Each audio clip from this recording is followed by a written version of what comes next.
Good afternoon and welcome to folks who are joining for today's session of the Arizona Community Grand Rounds. We will get started in just a minute while we give folks a chance to connect, segue from their morning activities. But we'll get started pretty soon because we've got great presenters today with some excellent information to share.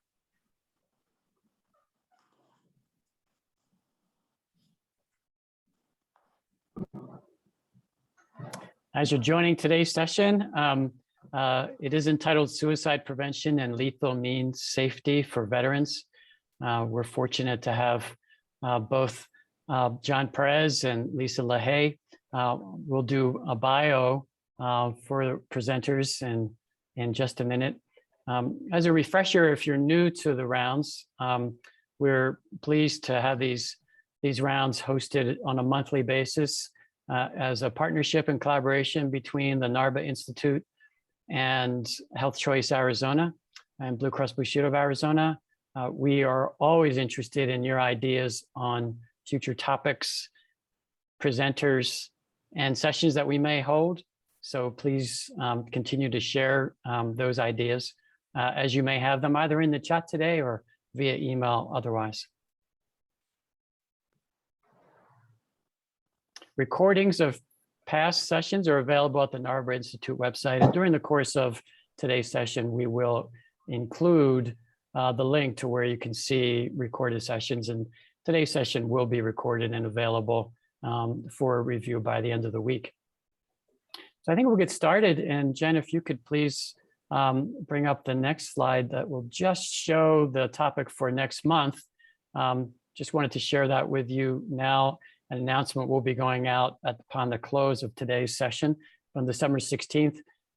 We'll have a session focused on closing the year on COVID, a panel discussion with some presenters and panelists as noted there. Stay tuned and please look forward to receiving information about that, how you can register. And as always, please feel free to share this with colleagues and others you think may be interested in sharing any of these sessions. So Jen, I think we're ready to move forward. And with that, I'd like to introduce today's presenters. Quick note of thanks to my colleague, mentor, and friend, Mary Jo Gregory, President and CEO of the NARBHA Institute, for always her collaborative spirit and for the work of both the Institute and what Mary Jo does to help bring these sessions to fruition. So thank you, Mary Jo. So I'll introduce and read a couple of short bios. Their CVs are much longer, but for today's presenters, Lisa Lahaie, and forgive me for reading, but I want to actually do justice to these excellent bios. Lisa Lahaie is a licensed clinical social worker and current suicide prevention coordinator for the Northern Arizona Veterans Administration healthcare system. Lisa has worked with the Northern Arizona VA system for nearly 13 years, specializing in mental health crisis assessment and intervention, as well as cognitive behavioral therapy. Lisa regularly presents to all members of the community on suicide prevention, most recently at the Arizona Statewide Tribal Veterans Symposium, also at the Arizona Coalition for Military Families Mental Health Summit, and the recently Arizona Association of Drug Court Professionals. She earned her master's degree in social work from ASU and has worked in community mental health for 16 years prior to joining the VA. So Lisa, thanks for joining. And Dr. Jon Perez serves as the Chief Program Officer for the NARBHA Institute. Jon's a clinical psychologist by training with over 30 years of federal behavioral health service, from direct care to policy and program management in the US and abroad.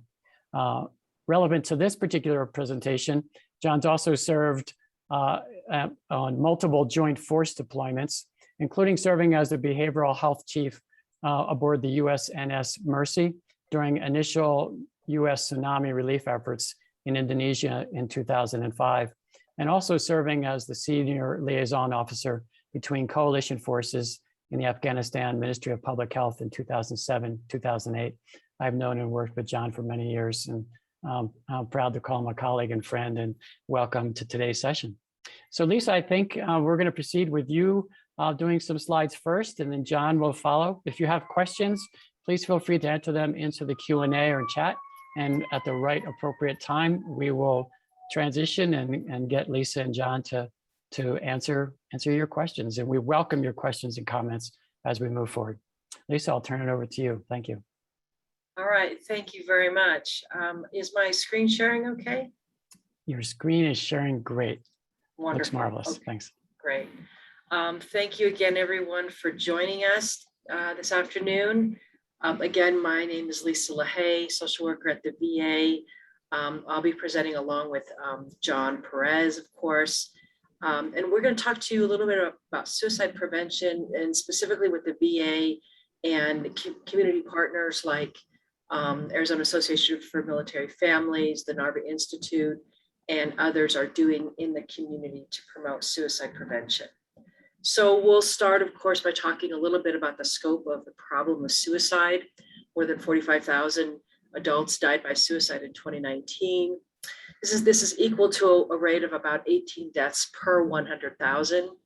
The good news is that actually the number of actual deaths decreased in the US by almost 10,000. And this is the first time in more than 15 years where we actually saw a decrease in the raw number of deaths. Despite the increase, unfortunately, suicide remains the 10th leading cause of death for all ages in the US. For veterans, we also saw a bit of a dip. We saw 399 fewer deaths by suicide in 2019. Again, this is the first time that we've seen an actual decrease. The reason we still do this work, however, is that even with the reduction in deaths, of course, too many people continue to take their own lives, and veterans, of course, remain at a much higher risk. So compared to the US adult suicide rate of 18 per 100,000, the rate of death by suicide among veterans is 31.6 per 100,000. So a pretty stark difference. As I mentioned, suicide is the 10th leading cause of death for all ages in the US. More than 1 million people attempt suicide each year. Women attempt more often than men, but men die by suicide much more often than men. Let's see, in Arizona, the rate of veteran suicide is even higher. Nationally, the rate among veterans is 31.6 per 100,000. In Arizona, it's 44.7. So we're actually we have the 6th highest suicide rate for veterans in the nation. One thing that you might notice about this slide here is that all but a couple of those states are basically in the western US, west of the Mississippi. The other disturbing fact about veteran suicide in Arizona is that more than 78% of those suicide deaths involved a firearm. The national average of deaths that involve a firearm is just over 50%. So one of our focuses, of course, today is going to be on lethal means safety. And this is pretty much why we focus on lethal means safety, because that's what the numbers tell us too. So the fact that firearms are used in about three-quarters of deaths by suicide in Arizona, this is significant and kind of talks to us about why means matter. So using a firearm in a suicide attempt is almost always fatal. You can see there about 85 to 90% of the time, about 85 to 90% of the time, the attempt is fatal. Yet all other means combined, when for suicide attempt by any other means, it's only about 5% fatal. One of the things that we like to say is that you can't unfire a firearm. So in these presentations, we certainly often focus on trying to answer why. Why do people die by suicide? What's the cause? That question, of course, is extremely complex. There's no single reason or single cause, no one answer to that question, no one treatment. But one thing that we know that is always present in a death by suicide is lethal means. okay? So that's why we're going to talk a lot about lethal means. So lethal means as a suicide prevention strategy is definitely evidence-based. It's been demonstrated in multiple studies around the world. Let's look at just a couple of examples here. So after World War I, suicide rates in the United Kingdom began to climb. And many of those deaths occurred as a result of inhaling the carbon monoxide gas used to heat home ovens. After the UK switched to using a gas with a low CO content, the suicide rate dropped by 43%. This change in the type of gas the country used was actually not related to an effort to reduce suicide risk. It really kind of just happened to be a lucky byproduct. Then in Israel in the early 2000s, after noticing that a high number of suicides among service members in the Israeli Defense Force occurred during weekend leave, using the soldiers' own service weapon, the Army started requiring soldiers to leave their weapons on base during leave. And the result of this, again, suicide rates dropped by 40%. While we focus mostly on firearms today, lethal means is actually not restricted to firearms. So another example of how lethal means helps to reduce suicide comes from a suicide prevention project involving a native village of Inuit in far northern Canada. This was about 20 years ago. They had a very high suicide rate in the village, and they discovered that 100% of the deaths by suicide employed the same means. And what they would do is they would hang themselves from the clothes rods in the closets. So the village members themselves, they got together and decided to remove all the closet rods from people's homes as a suicide prevention strategy. And the result was 0 deaths by suicide in that village for the next 5 years. Unfortunately, when the project concluded, the housing authority reinstalled the closet rods, and once again the suicide rate began to climb. These examples demonstrate for us a couple of things. One is that we know that we can prevent death by suicide by restricting access to lethal means. And then 2 is that people rarely substitute one means for another. So mainly people basically didn't automatically switch to using one different lethal means for another, at least not during the suicidal crisis itself. We also look at time and space as another suicide prevention tool. The time when a person decides to die by suicide and when they act on the decision is often very short. A 2005 study found that 71% of attempters estimated that the process took less than 1 hour. This reality underscores the importance of reducing access to lethal means for those who are at elevated risk, at least until the suicide crisis passes. So in a nutshell, building in time and space, even 5 minutes between the impulse to act and the means to harm oneself saves lives. That's something that is very striking for us, and we definitely pay close attention to someone in crisis who also has access to lethal means. So VA has a Keep It Secure campaign, which encourages using gun locks. These gun locks are given free to any veteran. And what's important about the gun locks too is that they have the veteran's crisis line number printed on the lock. As a matter of fact, when we give them out, we give out a wallet card with the veteran's crisis line number, as well as a gun safety pamphlet from the Arizona Shooting Sports Foundation. So I'm going to show a quick video here. Hopefully it'll work all right. This shows one of the public service campaigns that VA is putting out about gun locks.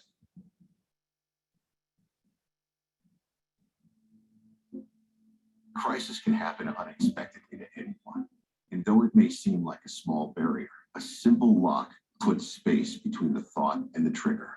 Learn how securing your guns can help prevent suicide.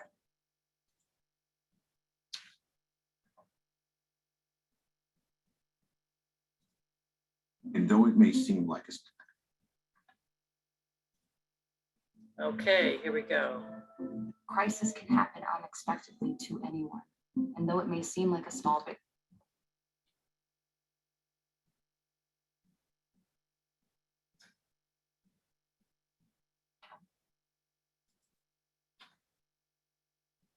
I apologize, I'm having some, there we go. Let me get back to my slides here. No worries. As you do that, Lisa, the initial commercial did come through, public service announcement, and was very, very powerful. Good. May I ask a quick question on, if it's okay, and I'm sorry to disrupt your flow, but someone did ask, are the times from decision to action different for those who die by suicide for the particular attempts? In other words, those who make an attempt under an hour or within 5 minutes, do they tend to use more lethal means? I'm not sure I'm understanding the question. Are you saying, is the time different depending on what lethal means they use? No, the particular question asked, are the times from the decision to action different between those who die and those who don't die from a suicide attempt? Oh, I don't think that particular study addressed that issue. Okay. It was basically from the point of the thought to then actually taking action. So, you know, a lot of folks have thoughts about suicide, have thoughts that, you know, it'd be better off if I just didn't wake up in the morning, or, you know, my family would be better off if I was dead, things like that. Lots of people actually have those thoughts, especially folks who struggle with serious mental illness or even just depression. But then taking it from that thought to then doing something about it, we consider that a very kind of serious, crucial step. That if somebody actually goes from thinking about it to starting to do something about it, to physically get up, find a gun, or look for access to lethal means, maybe figure out how many pills it's going to take of a certain medication to stop my heart or something like that. So actually taking that step, making those physical actions, that's certainly a very crucial time. And so the time between thought and action, regardless of what the means is that they're going to choose, it can often be very short. So we look at that as a time or as an opportunity, a window of opportunity for us to intervene, and why we think, you know, limiting lethal means during that time is very important. I'm not sure if I answered the question, but that's Yes, yes, thank you. I'm sorry to interrupt the flow of your presentation. That's okay. That's okay. You can still see my slides here. Yes. They're going to look a little different because I'm not quite sure how to not make it play that video again. But so of course on this slide, it just shows different types of lethal means safety, basically ways to store a weapon, you know, pointing out that basically a locked gun poses a lower risk for suicide, no matter who holds the key. These are some strategies that we try to employ with veterans to try to help them keep themselves safe. And the important thing about this, I think, is that none of these actions need to be permanent. Okay, even if someone just puts a gun away for a few hours or overnight, gives it to a friend to hold, puts a lock on it, puts a lock on the gun temporarily. All of those actions can help, because when you start to talk to veterans about giving up a gun, pretty much that's a non-starter, right? If we try to ask people to do that, we're just gonna kind of be met with a brick wall. So what we try to do is approach it from a safety standpoint, and this is just a temporary measure because we're concerned about you.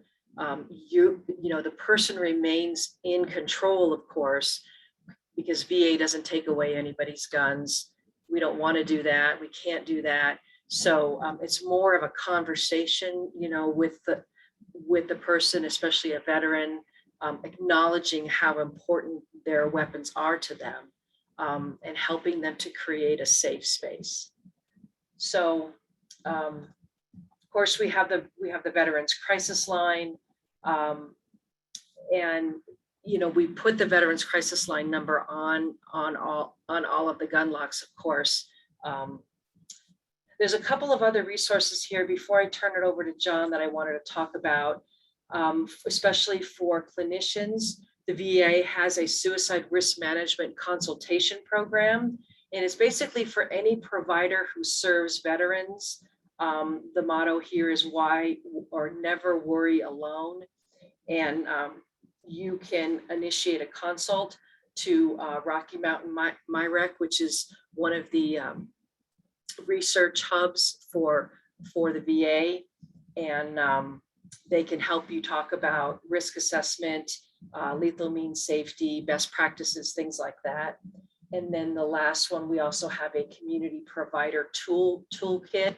One of the things I like about this is that, I think it's only about, I can't remember the exact amount, but veterans constitute less than 10% of our total population.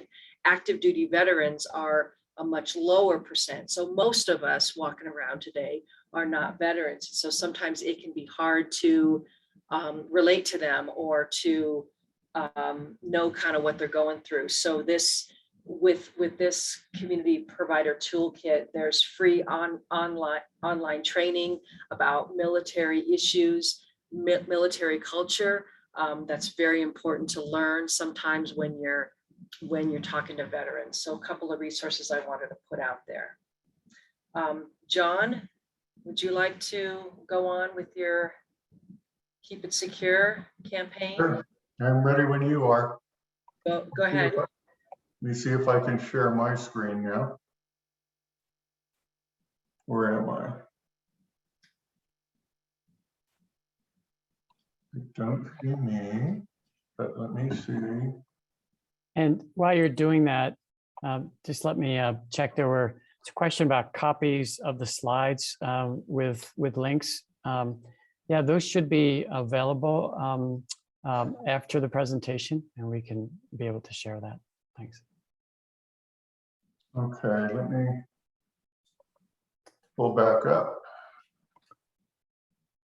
And John, as you're doing that, Lisa, I was going to ask, you shared some data about the fortunate reduction in 2019, still real numbers, and as you properly described.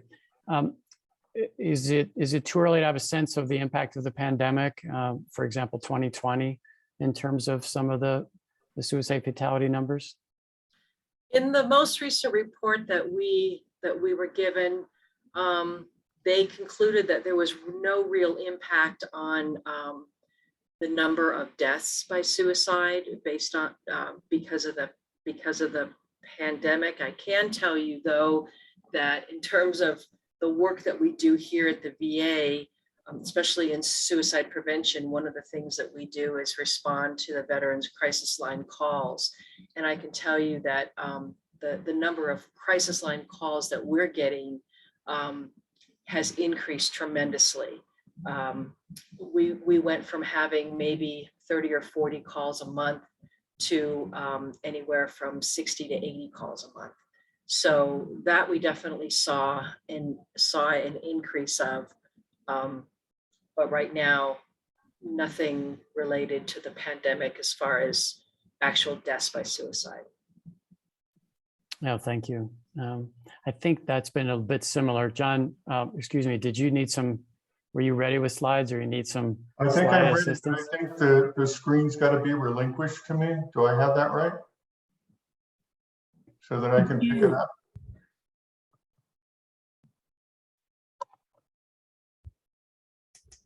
Yeah, I'm not It seeing should the be media. open.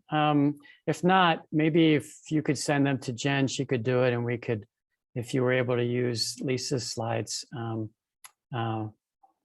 Lisa, sometimes, by the way, when you show a video on a slide deck, you could just close out the whole thing and relaunch it. It You breaks. want me to close out and come back? No, you don't need to close, John. You just might send your slides. I was suggesting Lisa bring her deck up. And if you could speak from that and maybe send your slides quickly. If I ask Lisa another question to Jen Pierce, and Jen then will have your slides and she'll put them up for you. No, I think we're up. Hang on.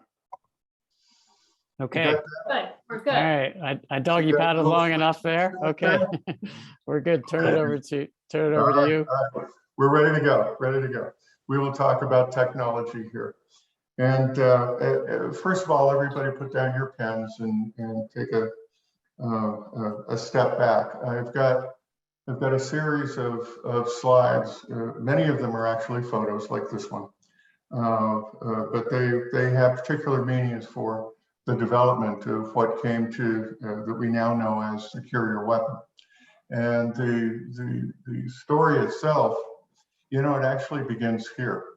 What you're looking at, and if any of you speak French or are French, my apologies out of the gate because I think I'm going to butcher the name. But this is a flint pool from a shul in northeastern France, and it came to be known as the Acheulean. This is the anglicized version. The Acheulean hand axe. It was a scraper, but it was also a weapon. And they date back between 1.5 and 1.7 million years ago. So that predates humans. And we're talking about very early hominids. We're talking about Australopithecus, Robustus, all those guys that came before us about 300,000 years ago. And why am I showing you this? But for a couple of reasons. One, just how finely crafted something like this was, even going back, you know, almost 2 million years. And the purpose for it, if you look at it closely, you'll see down at the bottom on left and right, they even had indentations as part of the wrap when they attached these. But the relevance for us is we've been crafting, using, and you know, variously fascinated by and repulsed by weapons.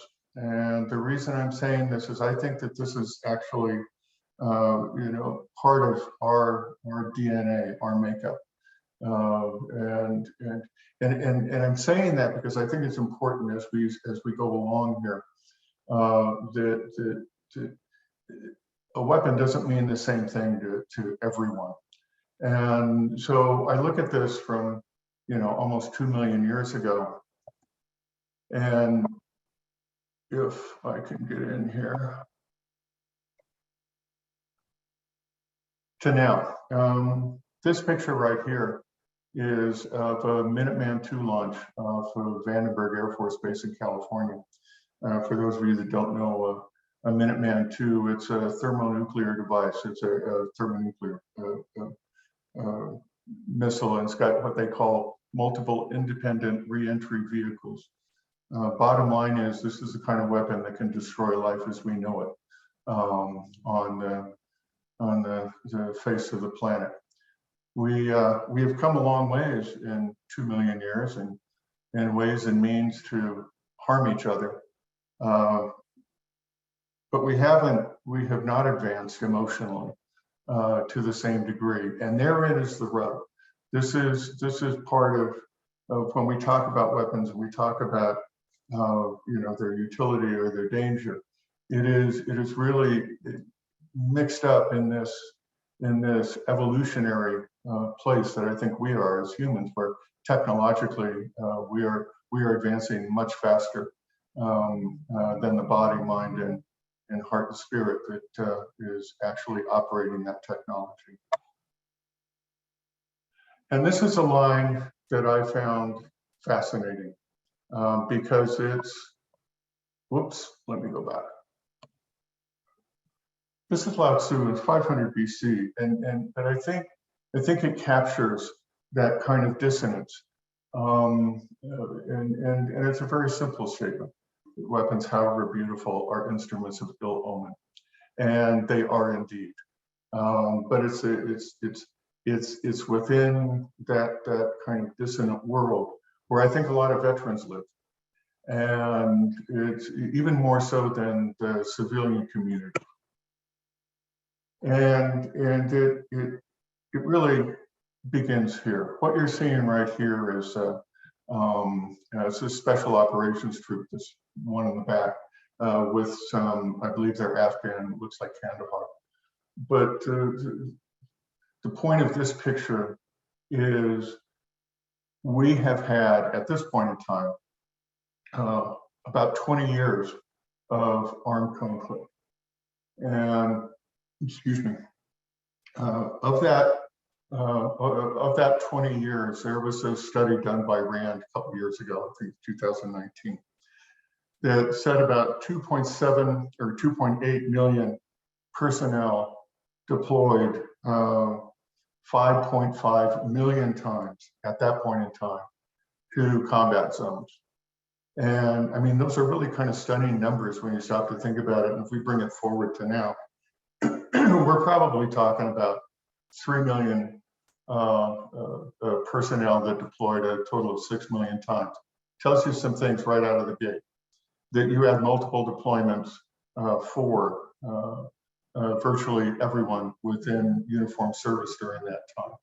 And not unlike the person that you see here, special operations troop, who deployed multiple times. I think one of the highest I heard was someone who had deployed 15 times in their 20-year career.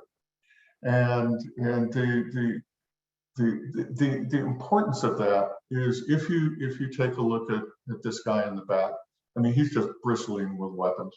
He's got his M4 in front and M203. He's got his pistol on his hip. I'm sure he's got all kinds of implements of destruction, you know, around his body. But if you think about the troops themselves, these weapons take on a different meaning than most of the civilian community, and they are on top of, you know, this kind of dissonance between reverence and revulsion. They're also tools, and beyond being tools, they're also instruments of protection. And it's very different. I'll just tell you just quick personal history. So, you know, for the period that I was deployed, I either had a weapon on my person or it was within arm's reach the entire time I was there. And it's one of those situations where as you enter the military, and we will start showing this in a moment, one of the first things you learn is about this weapon. And we say weapon, we're not talking about a spear, we're not talking about a hand axe, we are talking about a firearm. And it's not a knife, it's the nomenclature, weapon is the immediate translation of firearm. So you'll hear me talk a lot about that, but that's really where it's coming from. So we have this population, and of that population, again, let's talk about 6 million people, and Lisa, correct me on these data, but I think generally between 8 and 10% of deployed personnel will have a diagnosable PTS or moral injury. And then there are going to be others like me who may have symptoms or may have adjustments. There's nobody who deploys that does not have adjustments. That's just out of the gate. But whether it reaches a level of diagnosis or not, what I'm talking about here does not require diagnosis. This This is more socialization from one type of being to another. And if we have people that have been deployed and deployed multiple times, that weapon is going to take on a different meaning. And moving forward with that, Lisa was talking about the suicide prevention efforts for VA, really all of us. We've spent, tens, maybe hundreds of millions of dollars right now on those various kinds of suicide prevention programs. And for us here, this is the beginning of the Secure Your Weapon campaign, which began literally about 3 years ago. And it began with this image here. And this image is the front page of a brochure that VA put out a few years ago. And the brochure itself has all kinds of very important information and guidance for maintaining weapon security. But what happened is, and this is how the story really starts, is that thing at the top, suicide prevention. That was the moniker. And I'm now going to forward to a lunch conversation a few of us had that actually began the campaign. And it was with this document, because we were looking at it, it's like, we're not reaching the people that we need to reach. And we think it's because of something like this, because what it represents is what we call a weakness-based approach. By that meaning that suicide prevention, we are worried that you're not going to handle your weapon appropriately, or that you're going to, quote, do something stupid with it.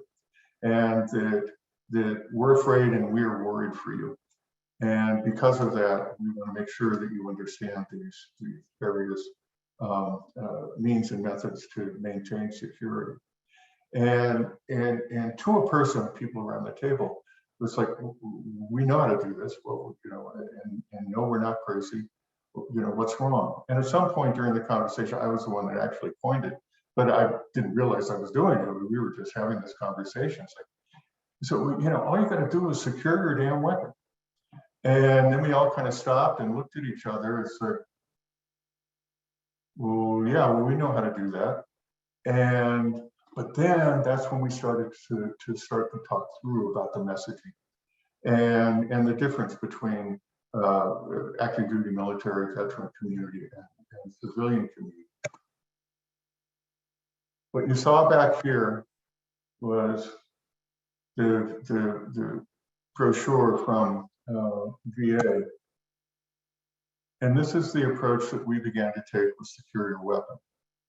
A very different one. What you're seeing right here is a sergeant of the guard at the Tomb of the Unknowns in Arlington. And that pistol you see on their hip is one of 4 that were created by the SIG company and given to the Sentinels to embody, to represent, also, of course, protection, what it means to be a Sentinel and what it is they're doing. The weapon itself, if you look, just a few things, because I think it's important, because this is one of those iconic pieces.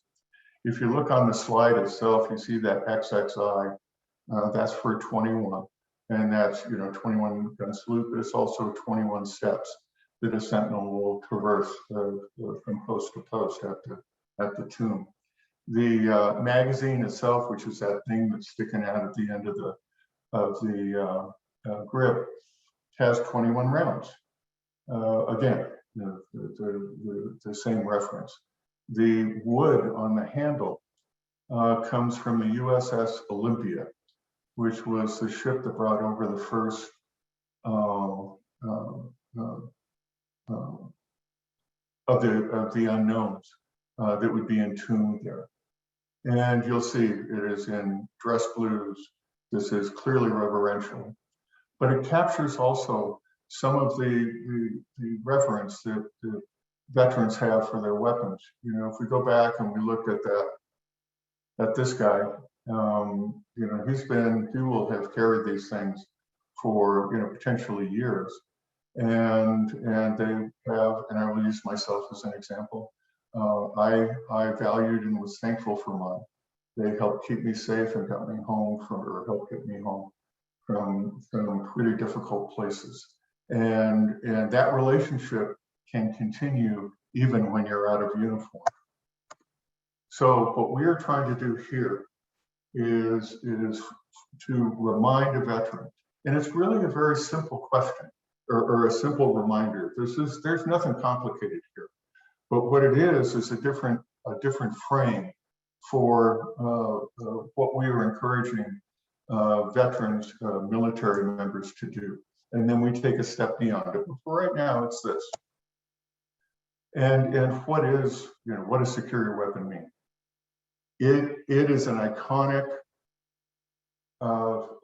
direction that is it crosses all of the military forces, doesn't matter, Marines, Army, Air Force. And what it means is, in plain English, keep your weapon safe. That's it. Secure it. Okay. Stop whatever you're doing. Make sure it's safe.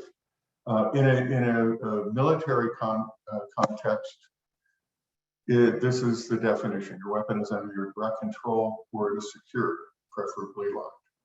And by military standards, it's triple locked. And so why is this important? You know, it seems so simple. But it is exactly that kind of a reminder. This is not so much a direction as it is a reminder of who you are, where you came from, what you have learned, what is part of you. And none of it is weakness-based, not one. Ultimately, are we talking about suicide prevention? Exactly as Lisa was talking about. The more distance you can put between an impulse and an action, the higher the likelihood that that action will not take place.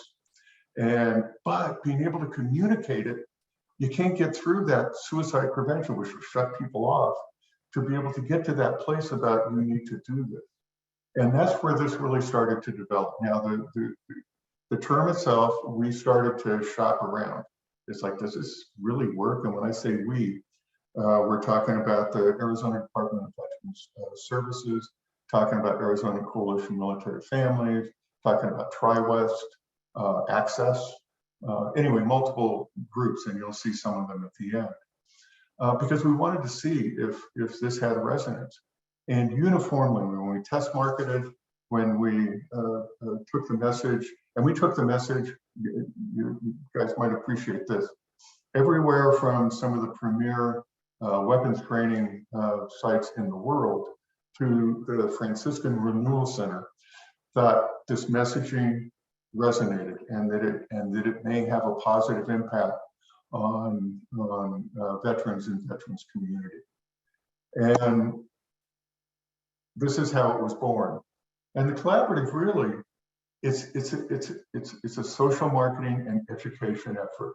And this is where we took the next step, because as we started to roll this out, we had some of the veterans, military members. I'm just going to use the term veterans, but when I say that, that's just shorthand for veterans, active duty military, and military families. The veterans themselves, not only did they need to adhere to this, I mean, this is your tradition, this is the expectation we have for your tradition, but also that the veterans had something that they could then share with the larger community.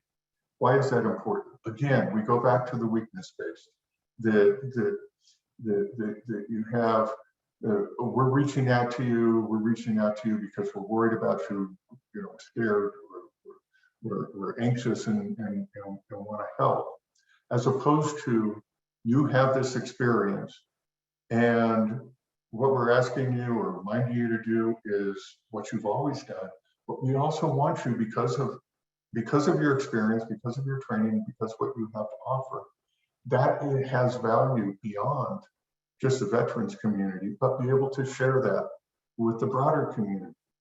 And that started to resonate as well. So it was it was really fascinating to see how this came forward. And what we have here is kind of basically what I was talking about. But part of that strengths-based messaging was really, you had servicemen, public, that all started to come together.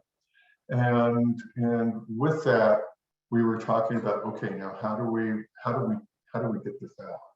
And so over the last, not quite a year, we've been developing material, collateral, and toolkits actually to share with the public. And this is November. This is Veterans and Military Families Month. The president has declared, multiple presidents have declared this every November, that this would be a time to start rolling it out. And that's exactly what we're doing right now. So we have information is hitting the streets, or it's actually already out. I'll show you some an amusing one here at the end. But the messaging that goes with it, we have basically 3 key messages that we want to get across to the veteran community, and some of it I've already talked about a little bit. This one, your actions serve as an example to others. Again, not weakness, strength. Your experience, your training has benefit for others, and that you're held to a higher standard. And again, this is one that you know how to handle weapons. You've been around them. You've had them close to you. You've lived with them more than the general public. And this we've actually seen. And I'd love to do some research on this, where you have veterans and civilian population kind of intermixed, and particularly not on a range like this, but out in some of these impromptu shooting areas, where you can tell immediately the difference between the veterans and those who haven't served by the way they carry and manage their weapons. But over time, you see how one group will start to emulate the other. That's what this key message 2 is about. And the third one is one that goes beyond. Again, it's not just suicide prevention. It's handling, storage, safety, and this is not just for the veteran, but for the veteran's family and for those others. It's not just an issue of maintaining weapon safety for someone who may have the impulse, but just generally what the expectation is for weapon handling. Now I'm going to stop for a second and take a step back. So far, I don't think I've really said anything about, specifically about if we want you to do this because it reduces suicide. But we know it does, because that's the stuff that Lisa was talking about and that we knew going into it. It's putting that separation. And the more we can separate, the better off we are. But what this starts to do, and what we found it doing, and we're going to research this incidentally, because it is just starting to go out, is with this kind of an approach, if the veteran community will be able to open up a little bit more to start telling their stories. Now, this is something that goes into another, basically a whole other presentation about PTS and moral injury and some of the treatment methods. But it is with this kind of a message that we can open up some of those conversations and basically share your story. For those of you, I know that we're primarily healthcare staff. This is one that to share your story hits very close to home, especially for us through the pandemic. It was very interesting to me to see how it's talking about warriors way back there. The warrior has a whole bunch of different definitions and connotations. The one for me is someone who would place their self at risk in service of others. And I think that applies to the entire healthcare community, especially over the last year and a half. But some of these pieces are, again, it's not one of how can I help you with share your story. which is part of what this key messaging is all about. And what we found already is starting to happen. So we're hooking this up with some of the potential referrals and other actions that can be taken by others. And I'm going to leave you right now with this particular billboard. We have billboards that started to go up this month around the state, and you'll see you get a sense of what this is here. But the backstory behind this is really the thing that's interesting to me. So we didn't get this from from Connect Veterans or Be Connected or whatever. This came from the Havana Times. Havana Times is a web-based publication. And this was their photo of the week. I think it was like last week, something like that, that they shared.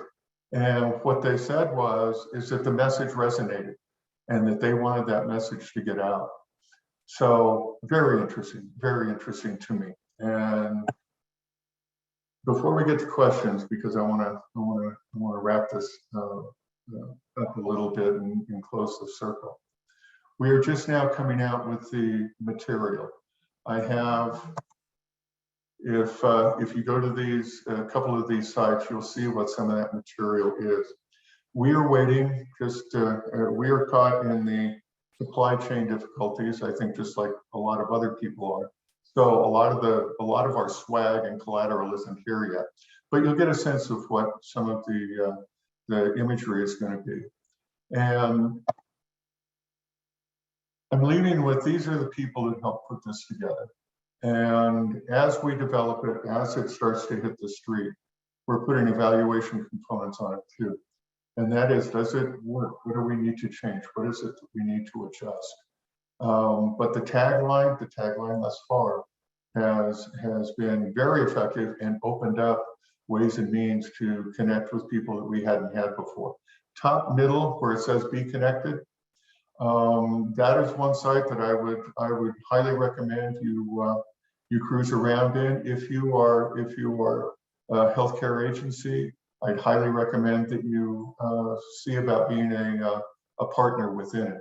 What it is, it's the no wrong door access for everything from health to human and social services for a veteran or family. It's one of the most effective connectors that we have anywhere. It's actually a national model, although it's Arizona specific. And again, I'll go back. And with that, I think I'll stop and open it up to any questions anybody else has. We've got, what, 7 or 8 minutes left? Mark, back to you. Yeah, thanks so much, Jon. Thank you, Lisa, for a great presentation. You have nicely summarized and super important work that's going on, and also along the way answered some questions that have come in. Lisa, thank you for answering some questions offline that have come in while Jon was presenting. What does it look like over the next year for the Secure Weapon Campaign in terms of just the number of potential weapons that folks maybe will receive some supportive devices for? Jon or Lisa? Right. What we're doing is actually a couple steps. The first one was to get the billboards out, because that was the easiest. We had the photos, we had the imagery, and all of that. But this is not me. This is the collective are putting together for veteran service organizations, VSOs, actual packets of secure weapon paraphernalia, and we call it swag, but it's everything from coasters to keychains to brochures to business-sized cards. And that is one direction, and that's going to be going out through Be Connected, but to requesting VSOs. But we're not doing that yet because we don't have the stuff. So it's like, we got the mock-ups. I'll show you. Just as an example, this is one. This is one of the mailers But so we've got mock-ups, but we don't have the actual stuff yet. And it's sitting on a container in LA for all I know. But once that actually comes out, then we're going to start pushing that out into the community. But then there's a second piece. And this is stop the recording because we're going into classified territory. That there's this whole other piece that people want to develop, which is actually engaging veterans and VSOs in a slightly more vernacular approach to this. And we'll see as it develops, as it starts to come out. But it's also secure, but it's something else. Secure, and we'll leave that there. When it goes live, I'll show you. But that was something that actually came from the community. And the reason we did that is because there's some fun to it. And there's some fun and suicide. It's like, let us talk about humor. Let us talk about the importance of that. And that if we can engage and get people talking, that's a good thing. So those are the two major pieces. Right now, it's also sitting back at Lisa's headquarters at the VA about consideration for wider distribution and what that might look like. So what I'm describing to you right now is literally, it's gone from 2 years ago, an idea, to actually rolling out some of the services or some of the information now. We're evaluating it as we do it, what works, what doesn't work. And we're developing those next steps to be able to disseminate the information.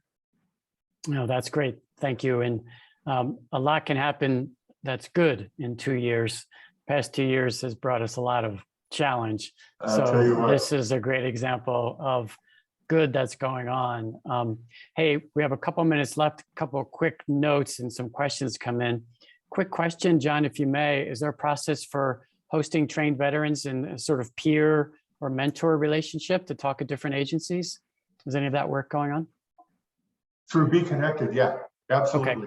Okay. Get a hold of me directly, and I'll make personal connections. Yeah, there are multiple veteran service organizations, and if you're looking to connect up, let's find out where you are, who you're working with now, and we'll make sure that they get connected for sure. Thank you for that. Thank you for that question. Also, in the chat, connection being made with some folks at Yavapai College. Thank you, Lisa, for that follow-up. Lisa, you're very quick on the follow-up. I appreciate that. And I think it's only appropriate to maybe end on a note from mutual friend of ours, Elise, and I'll just read this as she's noted. It's such a wonderful approach as the focus on service to others taps into people's willingness to help others in ways they don't but should help themselves. So I think very insightful and very much in tune with the spirit of this.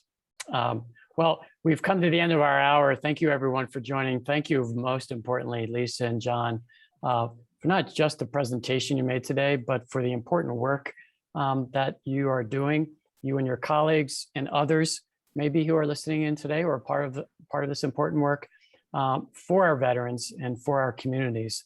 And as we move into Thanksgiving week next week, I want to acknowledge a big note of thanks for our veterans, extend a note of thanks to our veterans listening and participating today, to active military personnel, and then a special note of thanks to all of you just for the work that you all do each and every day, and the way that you do that, that spreads kindness and does it in as respectful ways as possible during challenging times.